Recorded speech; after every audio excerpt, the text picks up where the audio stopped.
Dr. Emily Levin with us. She's with the Northwest Dermatology Group. Thank you for being with us. And I have to say, I made my appointment for my Botox. I'm putting it out there. I've been getting Botox since my 20s. It's no big secret. But it was like weeks away, and I was really surprised. So what is the status of the dermatology world right now? Are people comfortable coming in? Because it's not an industry where you can actually be socially distant. Absolutely. Well, first of all, thank you for having me, Ronnie. And that's a great question. It's interesting because people, despite the pandemic, are really coming in for all of their skin conditions. We have people coming in for their skin cancer screenings still. We have people coming in for cosmetic procedures. We have people coming in for rashes. I mean, I think we've proven that we've been very safe in my office with the mask wearing and the cleaning and all the screening and cleaning protocols, and people have felt that comfort. And, interestingly, as you brought up the Botox part, everybody's wearing masks and they're not seeing the lower part of their face, but all of a sudden they're noticing the upper part of their face. So we're getting a boom of people coming in for Botox, actually. I was like, how many weeks out? Really, I need it now, But people in quickly, Ronnie, I'll tell you, we do, because when you need it, you need it. And we understand that for anything, for changing moles, for rashes, and for even for Botox. But that also makes me wonder about how many people are still uncomfortable because it's not an industry where you can wear a mask. I have to take my mask off for certain procedures and certain issues. And if you have a bump, it's not a good time to ignore that. You want to continue to go see your doctors, I would imagine, because if they delay, it could be a delay in treatment as well. Absolutely. So what we're doing is we're actually having patients come in, even if they have rashes or issues on their skin under the mask, which is actually very common these days because the mask is causing issues. We have people wear their mask, their shields, or their eye protection, as our entire staff are doing as well, up until the point when I'm in the exam room and I'm examining that portion of their skin. We very briefly have them lower the mask. We look around probably within 5 to 10 seconds, and then they can put their mask back up. All the meanwhile, any staff members in the room are completely protected with our PPE as well. So we're able to still view those areas, see what we're dealing with when it comes to the rashes or the bump, if it's a cancerous mole that needs to be removed. We often will have them adjust their mask so it's just covering portion of their nose and mouth, and they'll hold it in place while we're doing what we need to do if it's a biopsy or any other type of evaluation. So, Dr. Emily, also, when should a person know if they have like a new rash or new bumps and they are wearing a mask all of the time? When should they know versus just ignoring it and thinking it will go away when they don't have to wear a mask again, and when they need to actually go see a dermatologist? My general rule of thumb is if something is there, if it comes and goes in a month, it's probably nothing to worry about. If it's lingering and you think it's a pimple, but it's been 6-8 weeks, that's something more is going on. So at that point, if it's been over a month, it's time to go see a board certified dermatologist. And does that apply for people who are over the age of the typical pimple period in their life? Oh, absolutely, Ronnie. Any age. I mean, I'm 46. I am still getting some pimples under my mask, and my 75-year-old mother still does occasionally. So any age, any skin conditions can happen. Acne can occur in adult women and adult men. So, and at any age, if there is a lesion not going away after a month or so, absolutely they should come in. But what is the difference though when we're wearing a mask and we start to get these rashes? What causes it?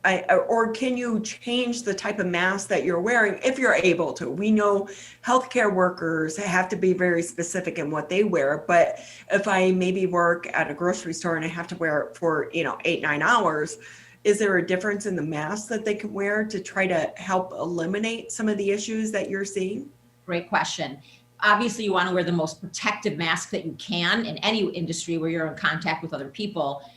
But if you can put a cotton mask even underneath some of those thicker N95 or medical masks, that cotton touching your skin is much more breathable and has more absorption. So it really does help with the sweat and the oil and greases that can build up underneath the masks. It's also really important, Ronnie, to clean the masks. I usually will take an antibacterial wipe if I have a moment and just wipe out the inside of my mask. If you have cotton masks, you can wash them, obviously by hand or in a washing machine, but it is critical to wash the masks, not wear them days on end without cleaning them.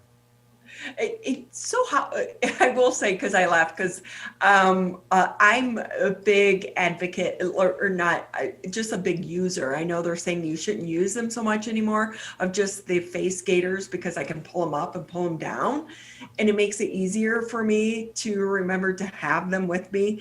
But I do see them constantly hanging from rear view mirrors and people dropping them on the ground, walking into the park, the grocery store, picking it up, putting it back on their face. And I'm thinking, isn't that contaminated? Shouldn't you use a different mask? Absolutely. What would you say to us? Yes. I'm included in that group, by the way. First of all, that's a driving hazard too. When I see them hanging from the rearview mirrors, that's the first thing.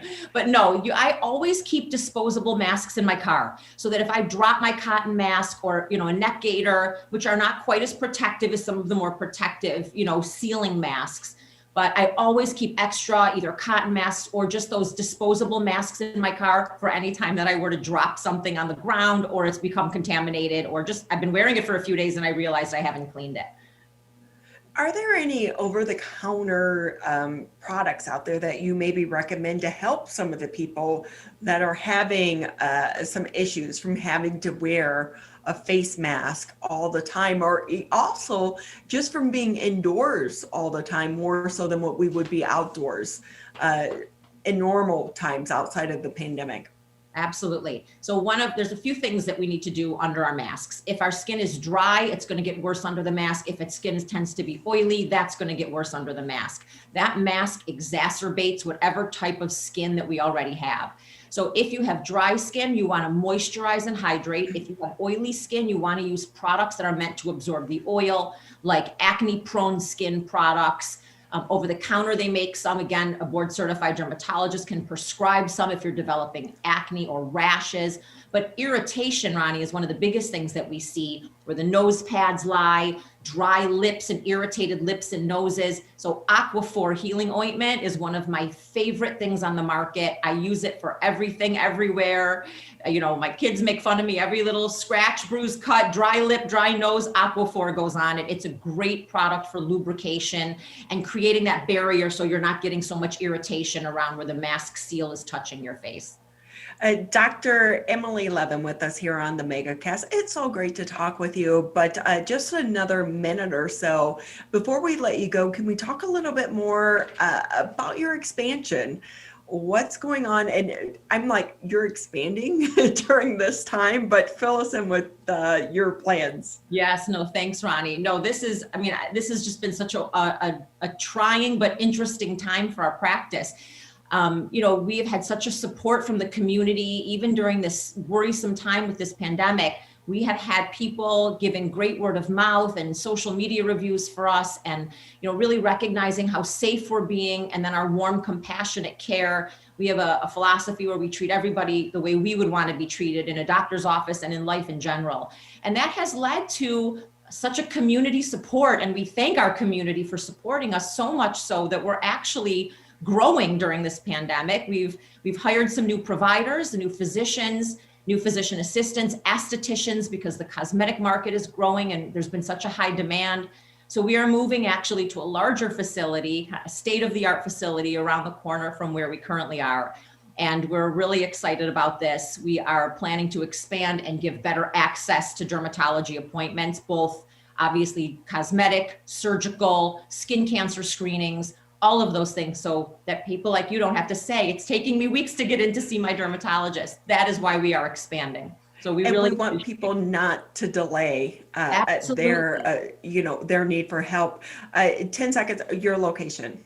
Our location currently is in Southfield on Northwestern Highway. We are moving to Bingham Farms right around the corner on Telegraph Road in May of 2020.